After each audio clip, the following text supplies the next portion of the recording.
Mike Pounds.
Please clap.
Round the nation, DYD Nation, Jeff Walder here. Welcome to the show.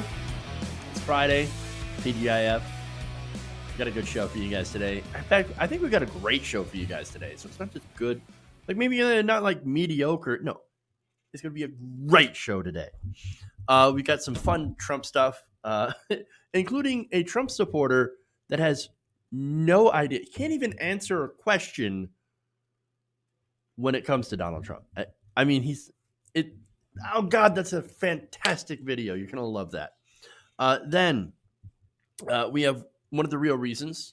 We do actually have the real reason Donald Trump went after Soleimani.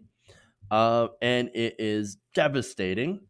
Then we have, of course, Trump supporters going after Republican congressmen. So we've got Republican on Republican crime. We have Trump taking credit for things that he did not do. Shocker, shocker. And then we have a report that Republicans have been waiting for when it comes to Hillary Clinton. So, yeah, another investigation into Hillary Clinton has ended. I'm going to give you the results. You're going to love that story as well. So that's at the end of the show. So now, before I get into it, please like and share the stream. Very important. January. So let me get into the situation here in January. So look, January is a terrible month. Not because it's right in the middle of dead of winter, right? It's basically the month where all YouTubers do terribly. So revenue is the worst part of the year. And thanks to demonetization, thanks to deranking and all the algorithm changes going on with YouTube, we're facing a really bad, really bad financial month. So look, if you guys can help out at all, super chats, becoming patrons, being a channel member, anything like that, or PayPal or anything like that, that will greatly help us be able to survive the month.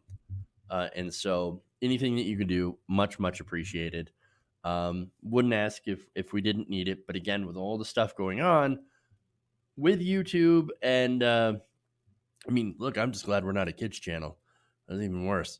But anyway, anything you can do, greatly helpful, and I appreciate it. Okay. Anyway, so a couple of fun things that I want to mention. One is currently trending on Twitter. Is Bernie Fierce, or I'm sorry, Trump Fierce Bernie. Oh, that's great. Oh, I love it. And it's based on an article here in BuzzFeed posted by Ben Smith, where it basically shows that Donald Trump has been trying to fixate on Bernie Sanders. Fascinating. So Donald Trump went on an anti-Sanders screed during a recent rally, and then even sent fundraising emails. And so these are hilarious because it's the same kind of arguments we've been hearing from donuts all along, right? Let me see if I can find the emails here, because these are pretty fantastic. Let's see. Trump campaign, of course, is worried about this. Let's see. Yeah, I can't find the emails at this point, which is a shame because it's kind of awesome. Trump does absolutely fear Bernie Sanders, and it's starting to show. Now he's on the attack, and it kind of coincides with the establishment also realizing that, oh shit, Bernie could run away with this. And so this is not an accident. The establishment Democrats are taking him seriously. And here comes Donald Trump and the Trump campaign also taking him seriously. And so, fascinating. And again, the attacks they use, Bernie's a millionaire. Did you know Bernie's a millionaire? That he owns an extra coat? Oh, no, really? It's not as if we haven't been hearing that for the last 5 years, from the donuts. So it's amazing how they have basically nothing to attack Bernie Sanders on. And that's kind of a snapshot of what we're going to see in the general election. Donald Trump, again, using arguments that come from donut Twitter against against Bernie Sanders. Hilarious. Then more news. Marianne Williamson has dropped out of the race. And so, look, I make some jokes every once in a while about Marianne Williamson and the healing crystals and her orbs and all that. But look, in reality, I never had a problem with Marianne Williamson. She seemed pretty nice. And I do kind of like that message that she had about love. And she actually had a really good answer on reparations. And so her voice, actually kind of important, will be missed, as well as the orbs. So salute to you, Orb Queen. Please endorse Bernie Sanders. Okay. So there's that. Okay. Anyway. If there's anything else? Oh, yeah. I just want to give a shout out to Mike Figueredo over at the Humanist Report. Mike is a fantastic guy. And so what we're trying to do is we're working together. I'm hoping that lefty channels, progressive channels, will begin to signal boost each other. Because of all the stuff going on with YouTube and demonetization and everything, we need to be as unified as we can get. Because we don't have big money, behind us. All we have is each other. And so, I'm trying to get lefty YouTubers together. Another person that's been doing great is Farron Cousins from Ring of Fire. So, Farron's also doing signal boost to other progressive channels. And so, as well as Humanist Report. So, we've got to get more of these lefty creators on board for doing that, because we need to lift each other up, all of us, right? Because, look, there's no big money here on the left, but we have the people and we have the message, and we need as many people out there. spreading that message as they can in whatever way they can. And so we'll do that. Okay. Let's get into the stories. It's good to see you too, Chris. I've been here all along, but you might have not gotten the message. So, or from YouTube. So, but hey, glad to see you guys here on this Friday. All right. Anyway,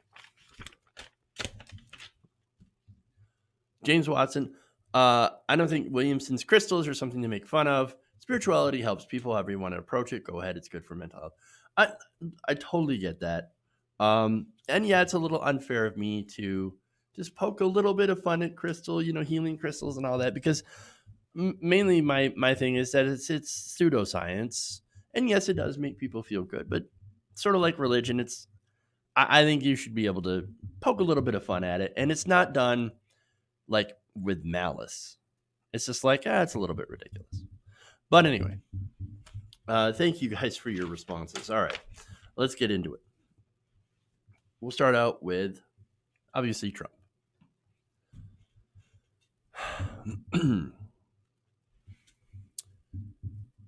Now, recently, President Trump had a campaign rally in Ohio, and he seeks to win in Ohio. That's 18 electoral votes. And so now he's in Ohio, and he made some interesting... Let me start this again, because it's not an interesting argument. So let me just... I'm sorry, I'm sidetracked here. All right, let's try this again.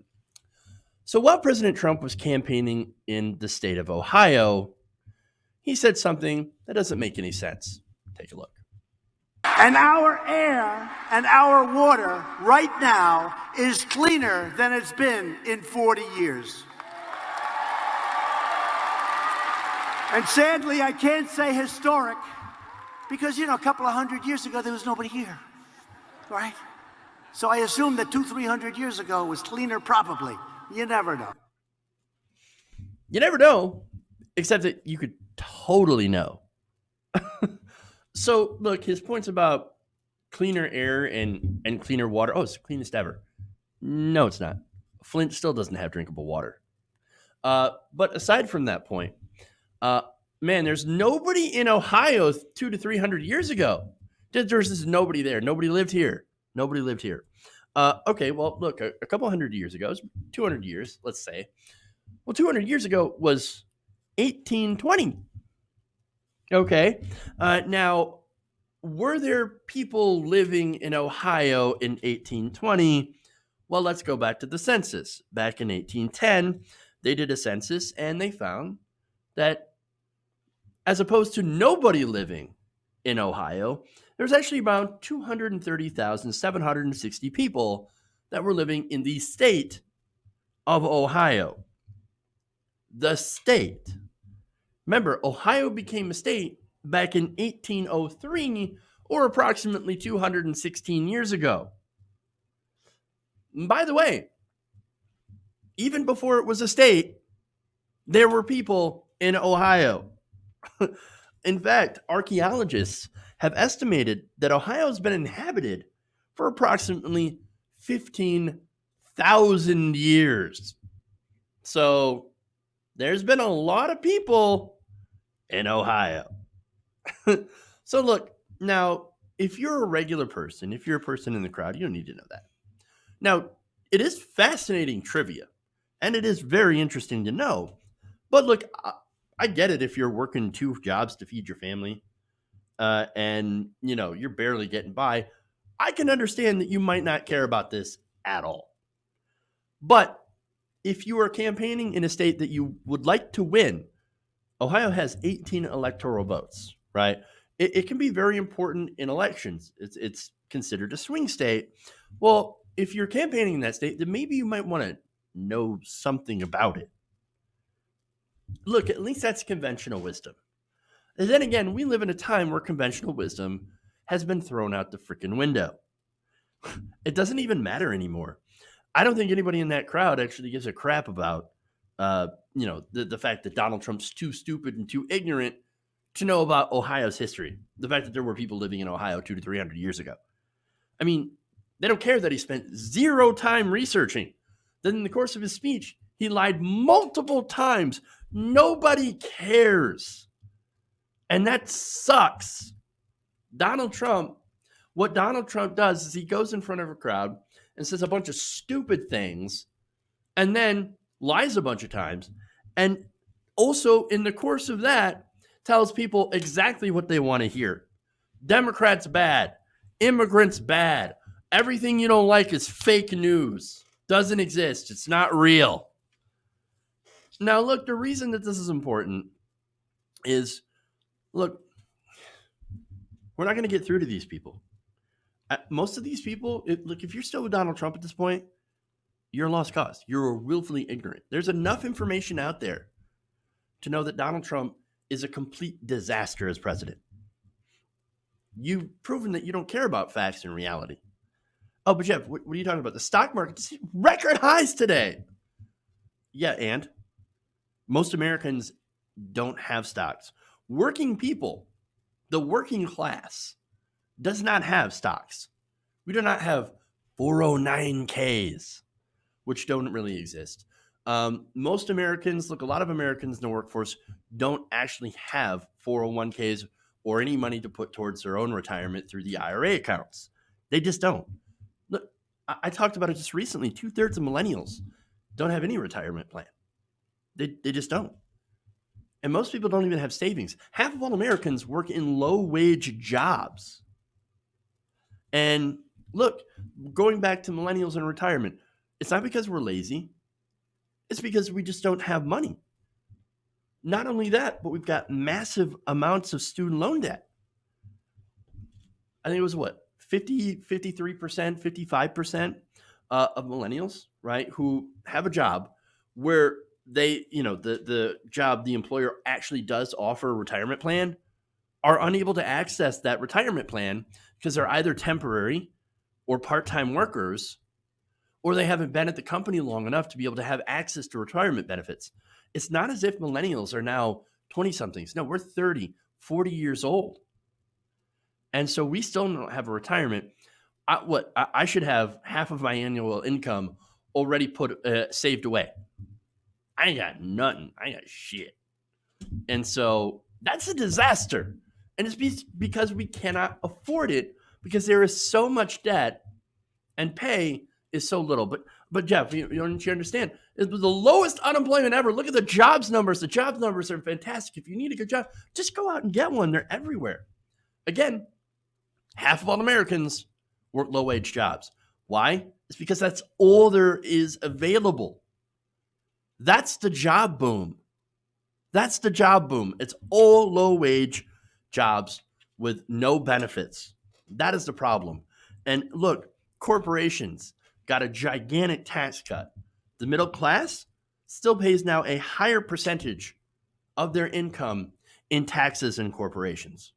And by the way, we wouldn't be so upset if that we're paying so much in taxes if we actually got something for it. But what do we get for it? Nothing. We don't get health care. No, that money goes to defense contractors. That money goes to corporate CEOs. That money gets put to subsidies for oil companies. Yeah, of course we're pissed. That money's not going back to us. That money's not helping us at all. And so, yeah, I can understand why people are angry about their taxes. And so, look, the main arguments for them, and I've got another, another segment that's going to kind of spell that out a little further. But their main argument for reelecting Trump is to own the libs. That's it. It's just hatred for other people, hatred for the other side, hatred for immigrants, racism, fear, xenophobia. That's it. That's it. Because none of the other reasons they use to try to basically put a smokescreen on their own racism make any sense whatsoever. They don't care about anything else. And by the way, that makes them the perfect mark for Donald Trump's scam. As long as they don't care, as long as they have no intellectual curiosity, just like Donald Trump, then Trump can go and continue to exploit their willful ignorance for his own personal and political gain. Okay. Moving on.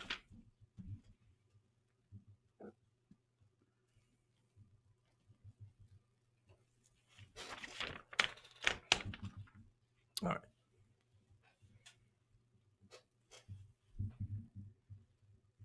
You're going to love this story, guys.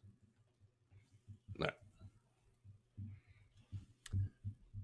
A viral video of a Trump supporter is making the rounds on the internet, and it is awesome. Take a look. What is something that you believe the president has done well?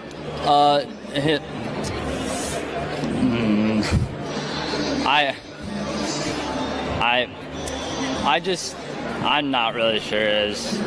I just support him. That was awesome. I can't.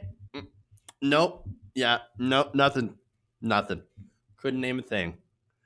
That is quite an admission. So you support the guy, but you have no idea why. You can't name one positive thing that he's done. Wow. So why would you support somebody like that and continue to support him? Well, look, I've actually got a couple of ideas, right? So look, when it comes to Trump support, a lot of it, and I think this is true on both sides, family and community, big factor, right? Where you grow up and what political identity your parents are, and your people around. Look, let me give you an example here, right? So I knew somebody who was disabled and on food stamps, lived in Section 8 housing, right? Poor as poor could be, getting taken care of by the state. She was a Republican, registered Republican, right? Voted all the time. So I asked her one day, I was like, so look, you depend on these programs to survive. Republicans keep trying to cut these programs. Why on earth would you vote Republican? And her answer simply was, well, that's just what we do. My mom's a Republican. My dad's a Republican. My family are Republicans. And so I'm a Republican. That's it. Now, another big factor, and this is certainly related in her case as well, is you have the church, right? Church is community.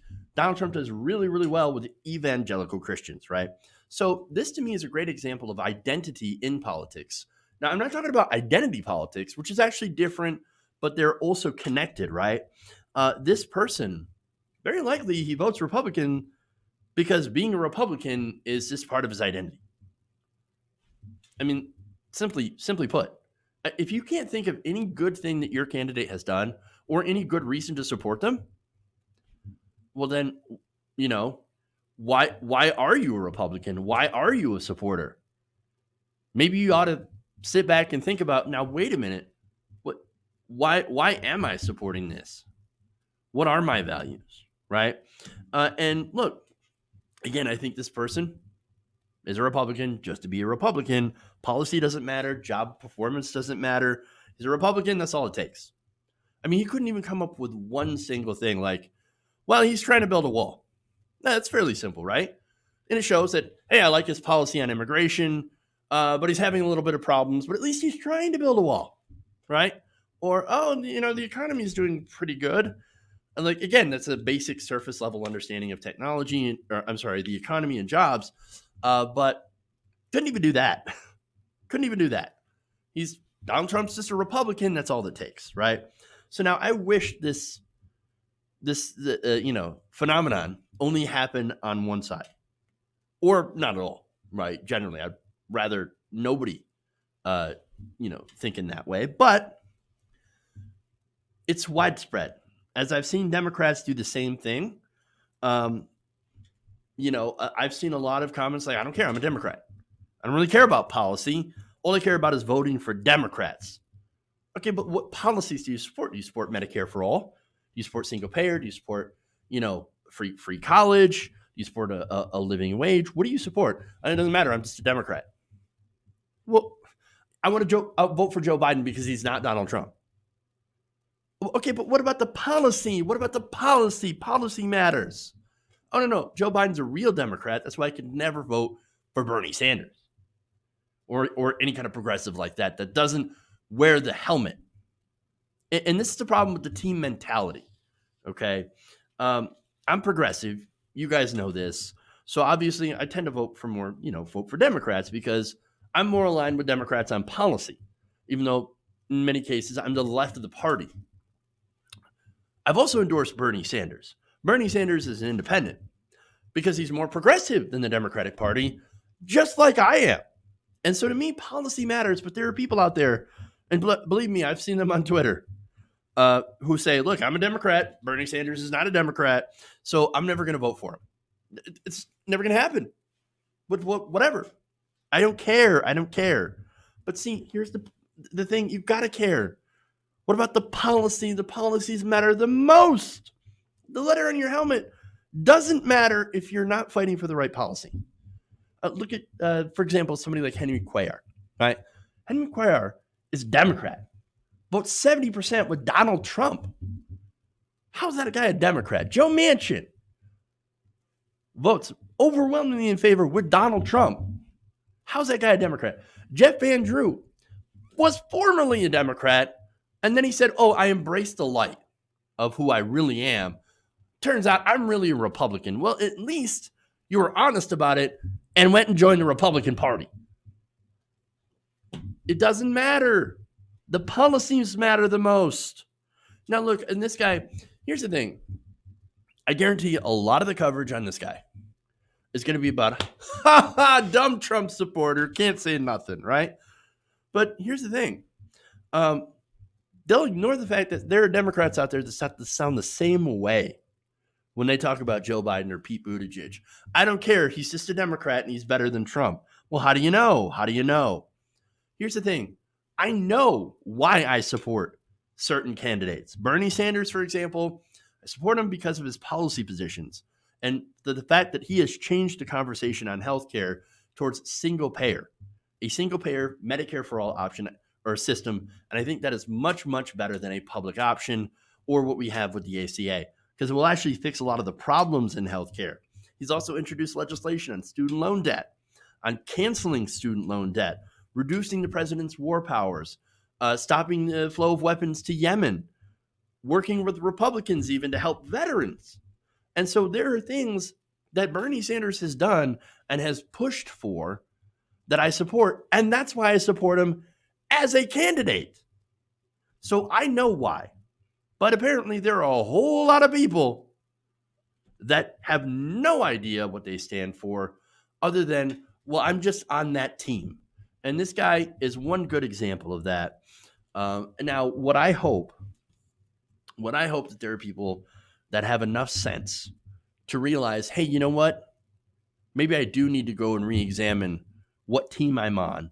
Or maybe instead of playing team politics, I should actually look at the policies and what they stand for and the record of what they've done before I decide to throw my hat behind a candidate.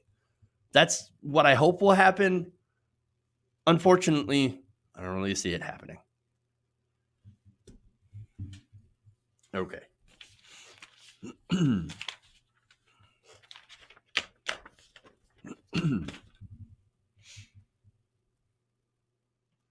Yeah, there's a comment here. Mithril says, we shouldn't laugh at the guy. We should want to help him, to educate him so he can understand what's been done to him. And look, I agree with that sentiment, right? And that's kind of what I've alluded to during that segment. And so, look, I'm just saying that a lot of the coverage on him is going to be dumb Trump supporter. And so I hope, and look, here's the thing about the progressive movement that kind of bothers me, right? So there are people all the time that wake up, right? And their political identity, they realize, oh, you know what? Turns out I'm actually do believe in progressive values and progressive policies.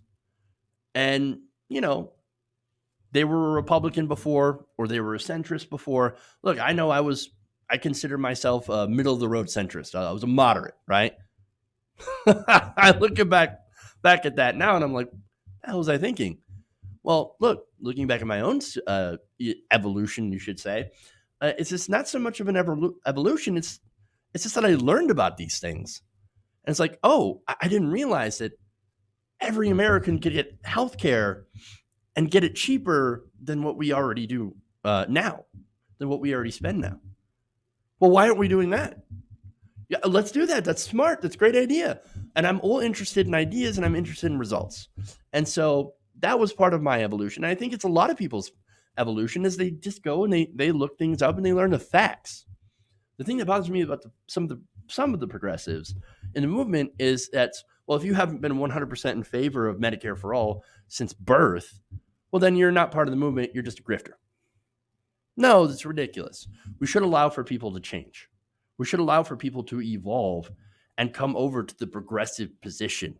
That's what we need to do if we're ever going to grow our movement and have a real movement that is representative of all people. All right, anyway. Just had to get that out. Moving on.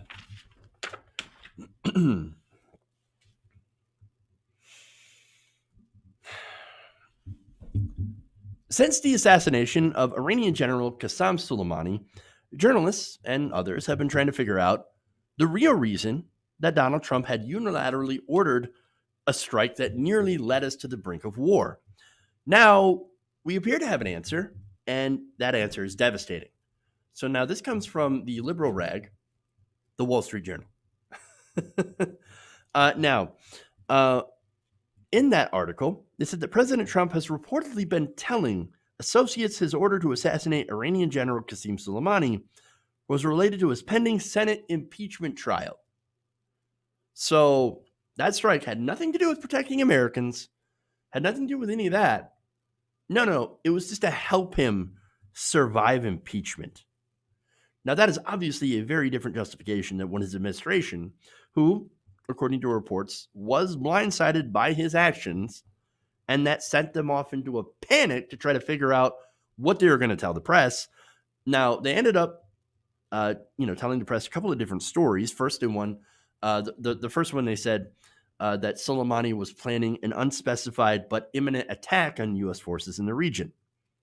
Then, our attack was apparently revenge for the embassy attack by proxy forces in Iraq. All of those, again, don't make a lot of sense. Okay, no one, by the way, other than mainstream corporate media, was buying any of that. Now, corporate media was like, "Oh yeah, intelligence sources. Our intelligence sources can never be wrong." Well, that's ridiculous. Those same intelligence sources lied us into a war in Iraq. What makes you think they won't have faulty intelligence to do it again? Okay. So now they got it. Like I said, they got it wrong in Iraq, and they got it wrong here. But then since then, Trump has privately admitted that the airstrike was related to impeachment. And he did this, like I said, in private, according to the Journal. Mr. Trump, after the strike, told associates that he was under pressure to deal with Soleimani from GOP senators he views as important supporters in his coming impeachment trial in the Senate. White House officials told the Journal that advisors disagreed whether the order was wise, but they decided to go along with the plan after they said intelligence forecast Iranian-backed attacks on U.S. and military personnel in the Middle East. So at first they were like, oh, no, this is a bad idea. Oh, wait, our intelligence agencies, the same intelligence agencies that this entire administration had been saying were full of crap for the last 4 years, roughly, that we don't trust whatsoever. Well, now we suddenly trust them again. Because, they said, basically because they give us justification to go to war. Right. Okay. Now, one of those Republicans that pushed for this and that supports this, Tom Cotton. Now, following the strike, Tom Cotton said this, quote, "The important point that's been established is that Iran is once again scared of the United States." Ooh, yeah, they're scared of the United States. Okay, right. Now, Lindsey Graham. Now, that's not a shocker, right? Lindsey Graham, of course, never met a war he didn't like. he's been calling for the strikes in Iran. In fact, he was one of the ones pushing for Trump to attack Soleimani. Back before none of us had even basically heard of Soleimani. Senator Roy Blunt also said the administration had, quote, made a case that there was an imminent plan for an Iranian-backed attack that would happen within days. And so he was in support of this as well. All right. Now, obviously, not all Republicans were convinced by this. And so this is pretty notable because there's a little bit of a split in the in the Republican Party. Rand Paul, actually, as well as Mike Lee, have actually broken from Trump on this. Rand Paul called this strike, quote, the death of diplomacy in Iran. That's really important. In fact, he also went after Mike Pompeo, who he said gave Trump bad advice. Mike Pompeo, of course, is a war hawk, has been pushing this for quite some time. He's also a dangerous fundamentalist. And so he's got more in common with the mullahs than they do with the rest of the United States. Anyway, he said, quote, and this is Rand Paul, you'd have to be brain dead to believe that we tear up the agreement, the Iran deal, we put an embargo on you and we kill your major general, and they're just going to crawl back to the table and say, what do you want, America? Now, that's what Donald Trump was hoping for. Because throughout all this, Donald Trump's one goal was to do a deal with Iran that's better than Obama. And think about that. The Iran deal that we got was the best that we could get, right? And Iran gave up a lot. They gave up their entire nuclear energy program in exchange for getting their money back, right?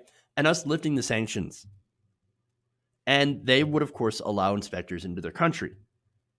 And so here we had this deal that prevented, effectively, Iran from getting a nuclear weapon. Donald Trump sees that Obama did it and said, I don't like it. I hate it. I hate it. Well, why do you hate it? Did you actually read it? Did you? No, of course. I didn't read it. No, of course. Read. Ugh. No, it's Obama. He did it. No, I want to do something better than Obama. I think I can get a better deal than Obama. So he ripped it up, brought us to the brink of war for his own goddamn ego. That's what we have going on here. Hundreds of thousands of people, even over a million, could have been killed if we had a conflict with Iran. Trillions of dollars. Disaster. Untold disaster in the region. Remember, Iran's 4 times the size of Iraq. And all, of course, with Donald Trump at the head. Ugh. And now, we've ensured that Iran will most certainly pursue a nuclear weapon. All for Donald Trump's goddamn ego. Sickening. Sickening. This is exactly the reason that I didn't want Donald Trump in office to begin with. He's a sociopath. He only cares about himself. And now, he's unfortunately in the number 1 position in the country. Commander-in-chief. And as we can see, he's got nearly an entire party of sycophants behind him. Only 2 Republicans. No, I'm sorry. 2 Republicans and a former Republican, Justin Amash, who's now an independent, got kicked out of the party, pushed back against Donald Trump. Where's the rest of the Republicans? Planted firmly on his ass. Sickening. Okay. All right. I'm going to take a break. We'll come back. We're going to have more stories here, including MAGA guys go after Republican for a rare apology. I'm going to tell you what that's all about right after the break. Come right back. Around the Nation.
Mike Pounds.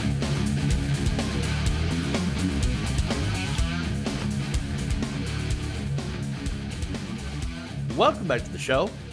Around the Nation right here, TYT Nation. Jeff Waldorf here with you. Okay, so I am going to first give a couple of patron shout-outs. For one, I want to thank Patreon member Ravaging Wolverine. So thank you. I do appreciate that. And then I want to thank Dipole Unrunta. So hopefully I said that right. Thank you for being a patron, patreon.com/TYTNation. That's you can support the show.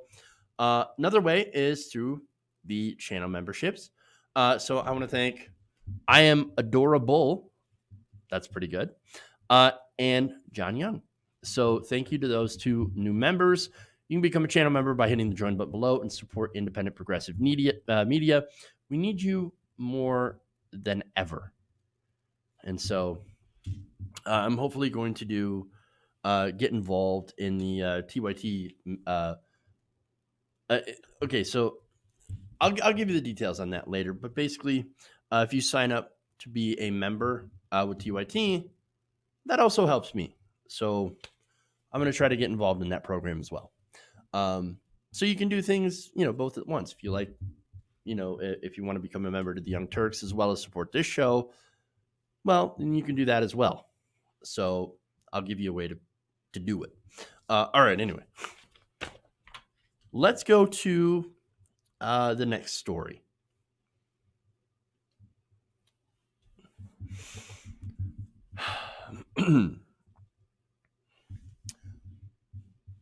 Online Trump supporters are furious after Representative Doug Collins apologized for saying that Democrats were in love with terrorists. So now this is a pretty awful statement. Now, in a tweet posted on Friday morning, Collins had expressed regret for claiming that Democrats only opposed the president's assassination of Iranian General Qasem Soleimani because they support terrorism. He said, quote, "Let me be clear. I do not believe Democrats are in love with terrorists. I apologize for what I said earlier this week." Well, I'm not going to forgive you for that because that's an unacceptable thing to say. It's 100% awful to charge the Democratic politicians oppose escalation with another sovereign country because they love the terrorists. That is out of bounds. It's a sickening accusation, factually incorrect in every single way conceivable. But look, they go around talking about this willy-nilly. Oh, Democrats love terrorists. No, we don't. That's horrifying. And then, of course, they say Democrats are terrorists, which is even worse. Now, he got a lot of pushback from this, including from Senator Tammy Duckworth. Now, if you're not familiar, Senator Tammy Duckworth served in Iraq, and she was actually wounded greatly. In fact, she said, and this is great, "I left parts of my body in Iraq fighting terrorists." Damn. That is a strong statement. And of course, it's in response to something that is completely disgusting.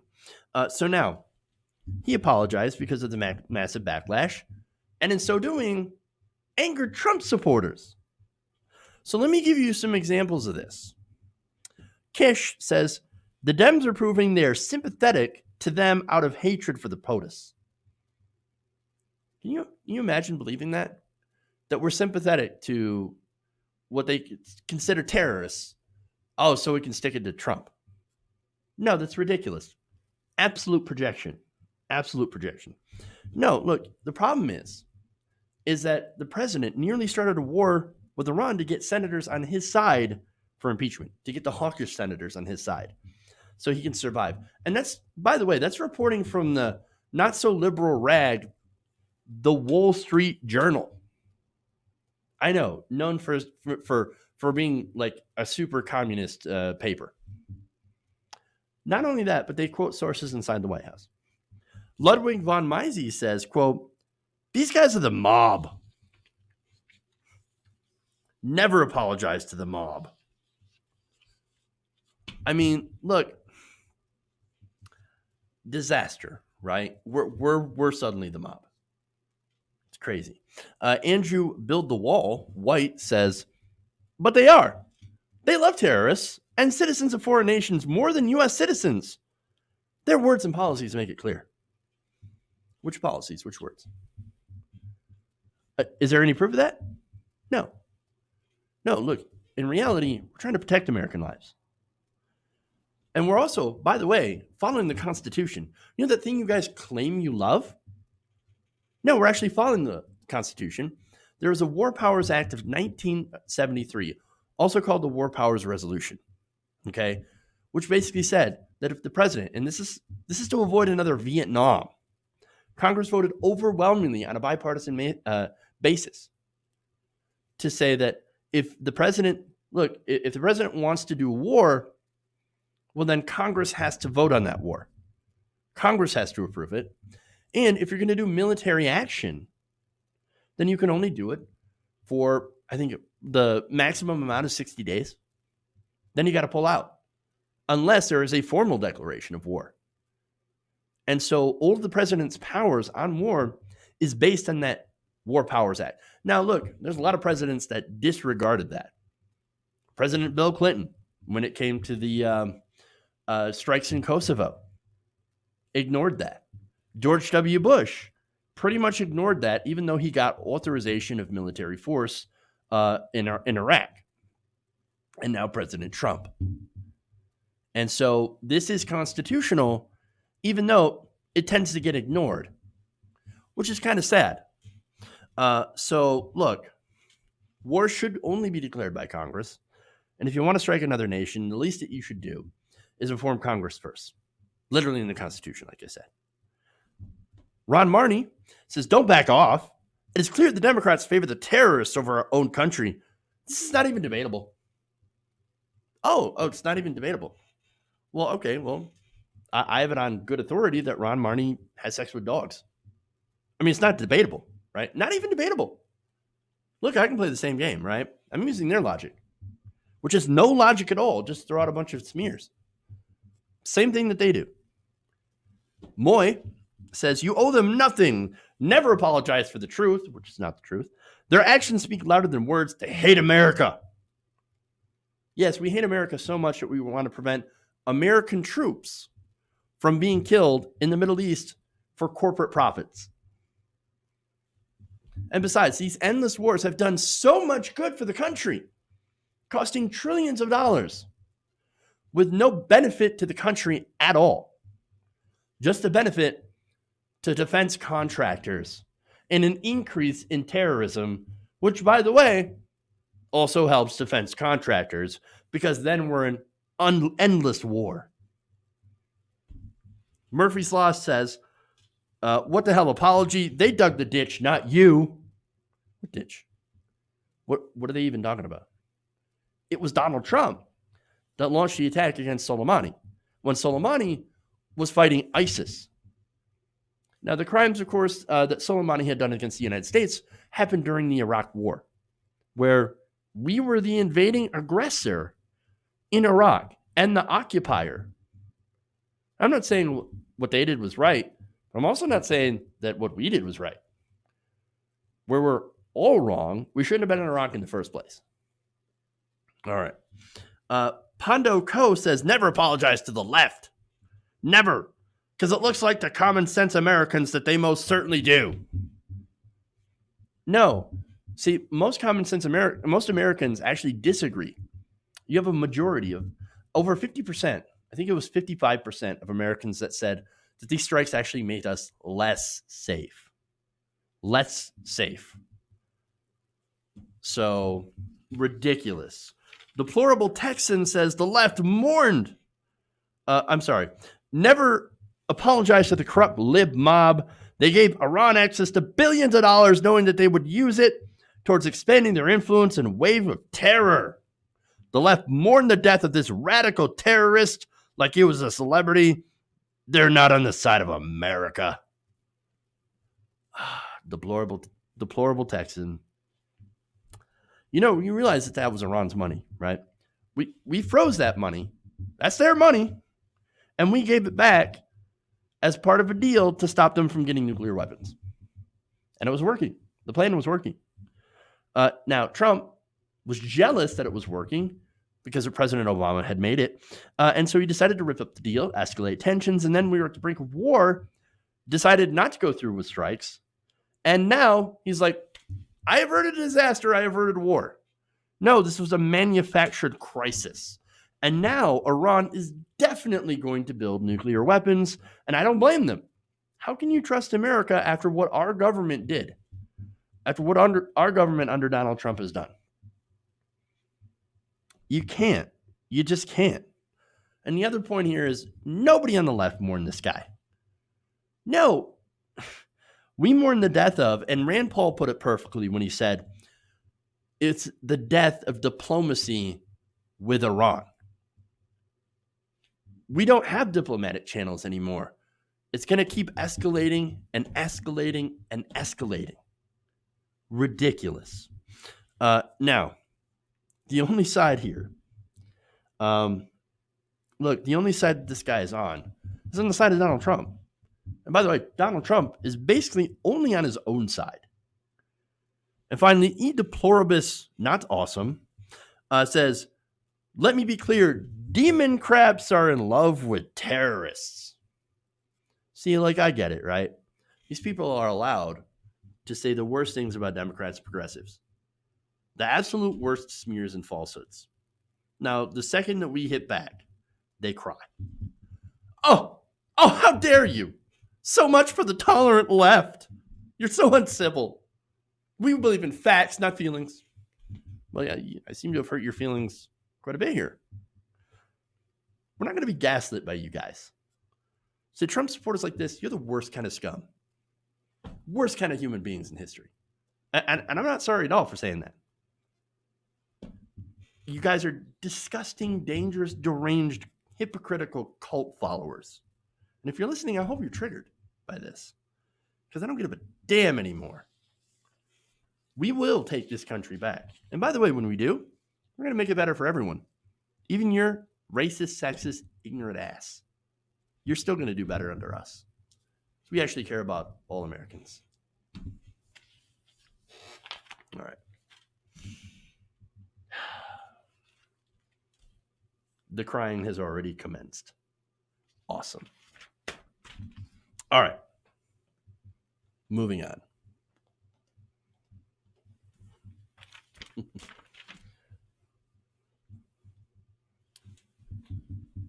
The fatality rate for cancer has taken a huge dive. That's great news. And Donald Trump wants you to know that it's all thanks to him and his efforts. However, there are experts out there saying, not exactly. So now, again, we've got good news on this. According to the American Cancer Society, the rate of people dying from cancer in the United States declined in 2017 for the 26th year in a row. So understand that this is a long-time trend, and this is a very positive trend. So great. Now, the report was published in CA, a cancer journal for clinicians, and it said that the cancer death rate had fallen continuously from the years 1991 through 2017. Now, the report also found that from 2016 to 2017, the U.S. saw its largest ever single-year drop in overall cancer deaths, a 2.2% decline, spurred in part by a sharp fall in incidences of lung cancer. Wonderful. I love it. I love it. So now, what's not involved in this news is, unfortunately, how many of those survivors were driven to bankruptcies by the cost of healthcare. Now, according to a report by the American Journal of Medicine, 42% of cancer patients who survive end up losing their life savings within 2 years due to treatment. So that is a major, major problem. So now Donald Trump comes in with a tweet and says this, quote, U.S. cancer death rate lowest in recorded history. A lot of good news coming out of this administration. He's taking credit for this. Well, wait, why are you taking credit for this? This is good news, but what did you have to do with it? I mean, look, he can't help himself, right? Everything good is the direct result of him and his policies and being president, and everything bad as a result of Obama. That's his worldview. In reality, there's nuance and there's facts. So now let me get to some quotes here. So this is Gary M. Reedy, Chief Executive Officer of the American Cancer Society and American Cancer Society Cancer Action Network. So now he told a panel on CNN, quote, "The mortality trends reflected in our current report, including the largest drop in overall cancer mortality ever recorded from 2016 to 2017, reflect prevention, early detection, and treatment advances that occurred in prior years." Not much to do, of course, with Trump, right, as you can see.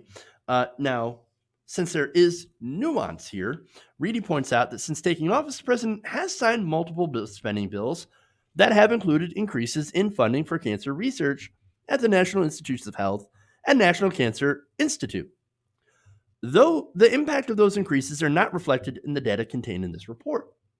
So, yes, he has signed budgets and has increased the budgets for those. Okay, so now why am I against him? Well, hold on. We'll get to that. Now, he adds, quote, that the administration has an opportunity to significantly impact future declines of both cancer incidence and mortality by increasing access to comprehensive health care, supporting robust and sustained increases in federal funding for cancer research, and passing and implementing evidence-based tobacco control policies. Again, since nuance exists, there's the nuance, right? Yes, President Trump has signed increases in budgets. And that's a good thing. But let's get to some more of the facts. The president has a history of proposing to cut funding for the National Institute of Health's budget, which includes funding for the National Cancer Institute. So in Donald Trump's proposed budgets, he actually proposed massive cuts to those programs. Now, since Congress does hold the purse strings, the final budgets that Congress approves always end up being a lot more generous than President Trump's. So now, any future decrease in cancer deaths are not going to be because of Donald Trump and his policies. It'll actually be in spite of Donald Trump, who continuously tries to cut the budget for cancer research. Isn't that amazing? So the president, nonetheless, doing this, and he knows what he does, still will come out and lie and gaslight about this. That's amazing. Straight up lies, taking credit for anything positive, despite actively working against those very things. And let me give you another example, right? Studies have shown that PFAS, right? Now, PFAS is a huge cancer risk, right? And in fact, it has been affecting a lot of our troops as well. Now, studies have shown that it's basically, it is a gigantic cancer risk. It has shown that it can grow tumors in laboratory animals. And the International Agency for Research on Cancer has designated it a possible carcinogen based on epidemiological, wow, that's a terrible word. And I just butchered that. But, evidence linking exposure to kidney and testicular cancer. And yet Trump, by the way, Trump has signaled that he will veto that bill. Veto a bill to keep these chemicals out of the groundwater. So PFAS is a huge issue. Can cause cancer, is a carcinogen. And Trump's like, oh, there's a bill to keep it out of groundwater? No, put it in the groundwater. Because we're not interested in doing anything that harms corporations. In fact, that's the reason that he does it. Corporations will come to him and say, well, we can't have that. It's going to hurt business. And it's going to make your job numbers look bad, Donald Trump. Do you want that? Well, he says, no, I don't want that at all. And so he goes along and gives them whatever deregulation they want. And he's been doing that with air pollution, water contamination. And look, a lot of that stuff, by the way, is linked to other cancers, various cancers. Not only that, but he is not in support of any kind of meaningful healthcare reform. The ones that he was in support of would have actually made it more difficult for cancer patients to deal with this, putting them in, for example, in high-risk pools where the prices would become more unaffordable than they are now. It's already bad enough in America under the ACA. If you can't afford treatment, you die. Well, at least there's no lifetime caps, which is what they wanted to bring back in one of the versions of Trump Care. So it would have gotten more expensive, causing more bankruptcies, more people to go bankrupt, and more people dying than we already have, which is already a disaster. And this is all while the science is actually getting better at treating cancers. So now I have a quote here from Dr. Charles Fuchs, who's the director of the Yale Cancer Center in New Haven, Connecticut. Now he said that the improvements in cancer survival could be made in reducing racial and socioeconomic disparities. Again, making access healthcare accessible to everybody, increasing cancer screening rates. Again, if you actually make healthcare available for everyone, then they can get those screenings. And reducing the prevalence of certain risk factors for cancer, such as being overweight and obesity. Now, none of those things are actually being helped by the Trump administration. He's not doing any of that. So how can he take credit for any reduction in the deaths of people, that have cancer? He can't. There's just no evidence to back him up. But of course, just like the stock market, it seems like a lot of things have improved for some, not because of Trump, but it seems to be in a lot of cases despite him. Okay. All right. One more here.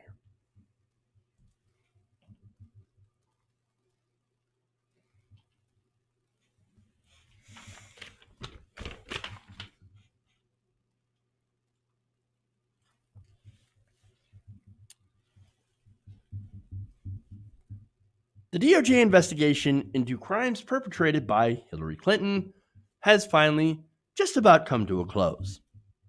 So the question is it finally time to lock her up? It appears nope. Now, the Justice Department has quietly announced that their 2-year investigation into Hillary Clinton, which includes looking into the Clinton Foundation, Benghazi, and Uranium One, has basically come to a close, citing no findings. Inconclusive. Now, the Washington Post had reported on Thursday that after continuing on for more than 2 years, U.S. Attorney John Huber's investigation had, quote, effectively ended with no tangible results. After combing through documents and conferring with federal law enforcement officials looking into the Clinton Foundation in Little Rock, Arkansas, the Post reported that Hubert has found nothing worth pursuing, let alone any criminal charges. The U.S. Attorney has not officially reported any results to the Justice Department, however, and the inquiry is technically still ongoing, but officials cited by the Post say that Huber's years-long investigation has by this point largely finished and with nothing to show for. Shocker. Oh, you were expecting Hillary Clinton to go to prison any second now. Let me just go back. There's a man named H.A. Goodman. I remember sparring with this guy. And he would say, and look, first, I enjoyed his work. Because he's very pro Bernie Sanders, was saying Bernie Sanders can win, he can win. By the end of the 2016 primary, he was saying Hillary Clinton's going to go to prison. Hillary Clinton's going to go to prison. They're going to lock her up anytime. The FBI is going to come. They're going to lock her up for crimes. H.A. Goodman, by the way, is a Trumper, right? He's like completely pro-Trump. Look, I'm not going to say he's a grifter, but he's totally a grifter.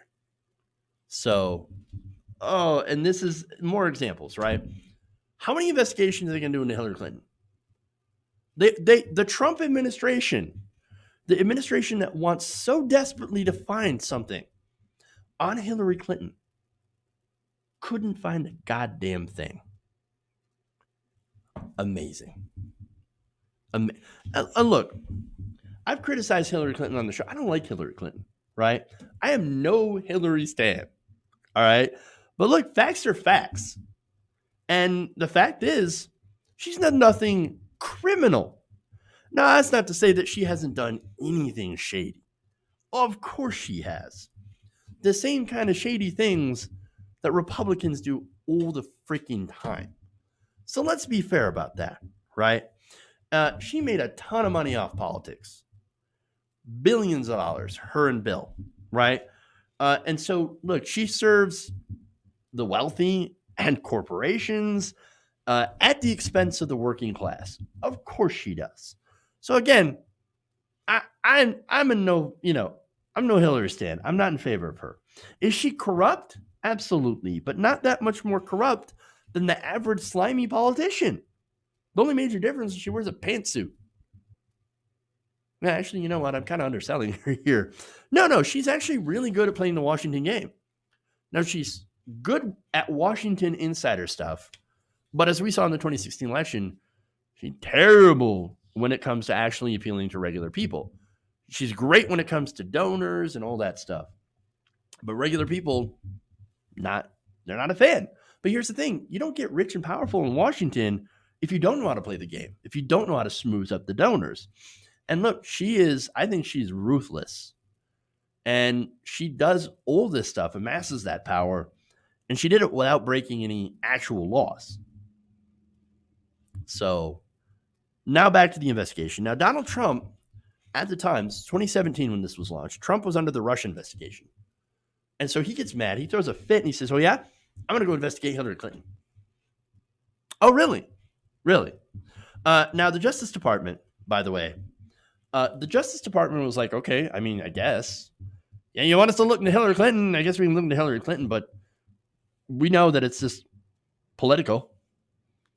Well, now getting the Justice Department to investigate your political opponent, that's deeply problematic, but that's nothing new for Republicans, right?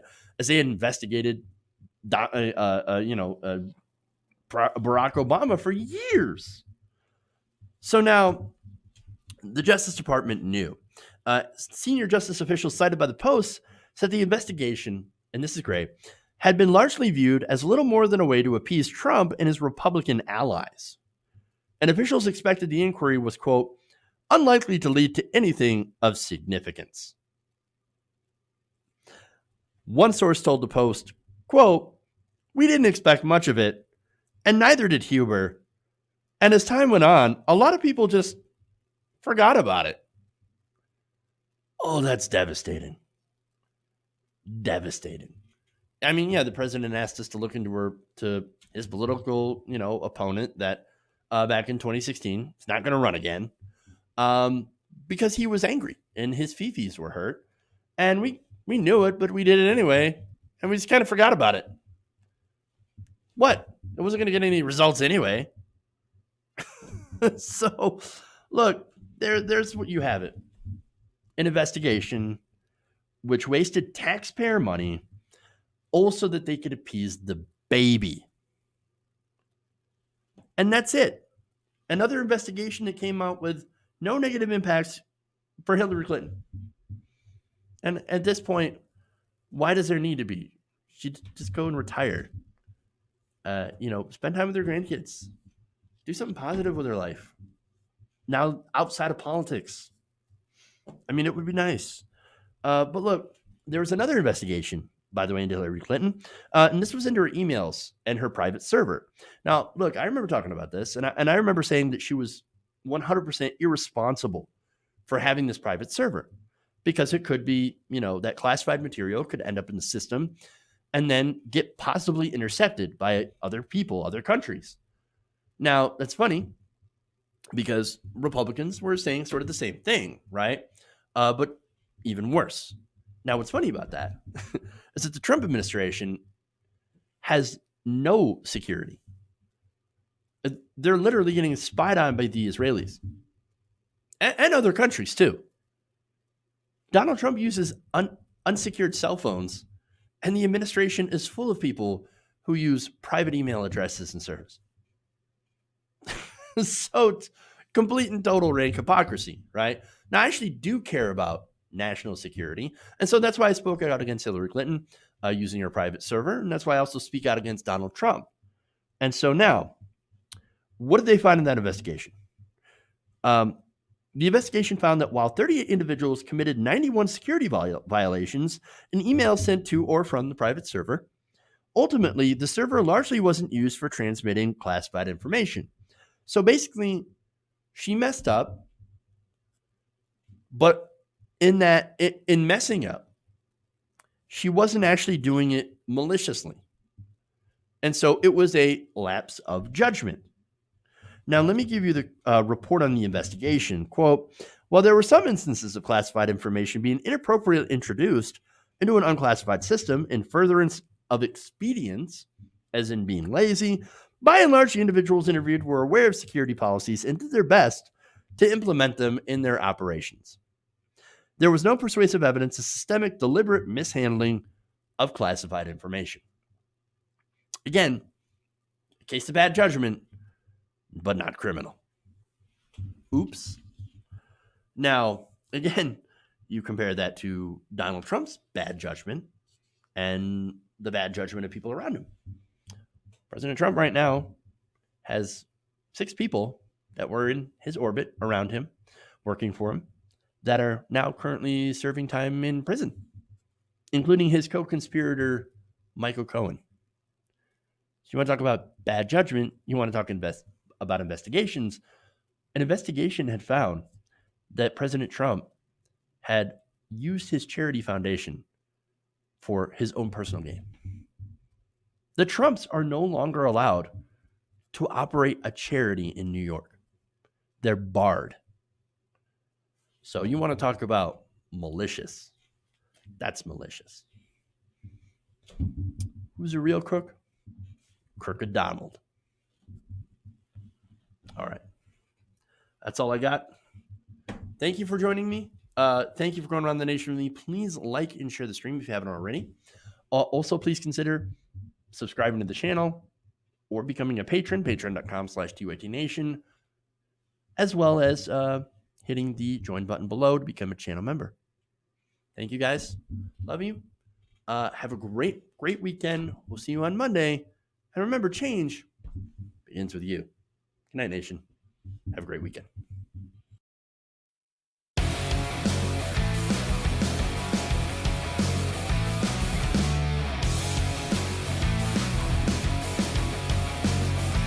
Mike Pounds.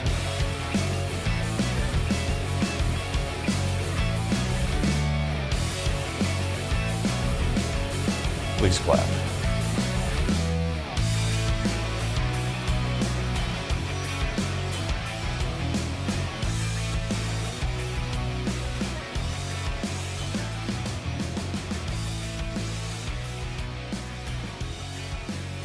They're kicking me out the door. They're kicking me out the door.